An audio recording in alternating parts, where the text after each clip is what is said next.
fathom in the NBA Finals you'd have the potential for a trap game, but that is one of the topics of conversation leading into Game 2. And Steve Kerr said, well, they have far greater problems to deal with than potentially just losing on Sunday if his team is overlooking a shorthanded Cavs squad. If we have a letdown in the finals, there's something fundamentally flawed with us each individually and as a team. There's no way that can possibly happen, right? I mean, we're lucky to be up 1-0. You know, we're 1 inch away from being down 1-0. Shumpert's shot looked like it was in the whole way. We made a ton of mistakes in Game 1. This is a team that got to the finals, beating the #1 seed in the East without Kyrie for a couple games. The challenge is still enormous. There's still so much for us to cover and deal with. So, yeah, I mean, there's not any threat of anything like that. They're going to make some adjustments, and they played well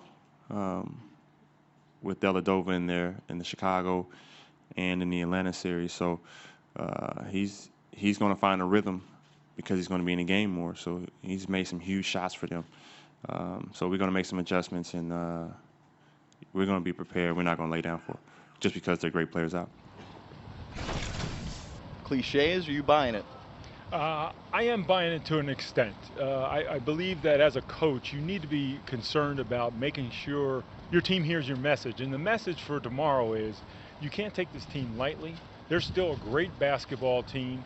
We need to focus on correcting what we did wrong. And you heard him, Coach Kerr, refer to it. They made a lot of mistakes. And if you keep players focused on getting better game to game, they shouldn't have a letdown. So I am buying it just a bit. Yeah, showing the right level of respect, reminding his team that this is an opponent that's still worthy of a championship as well.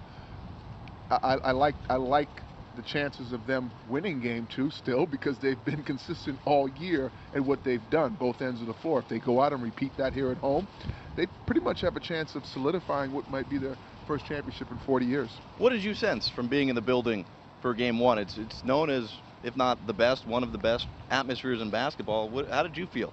Well, I was excited because it was Game 1 of the NBA Finals. But what we know is, I'm sure it wasn't filled with solely Golden State Warrior fans, so it didn't have the roarical presence that we've grown accustomed to hearing about. But at the end of the day, it lived up to a Finals Game 1. It was a great game, and the fans enjoyed it. I got the sense the fans were much like the players to start the game. It wasn't your typical Golden State crowd to begin the game until they started to play the type of game that they're accustomed to seeing as fans. And when that happened, then all bets were off. And I really felt like the Warriors then were rolling.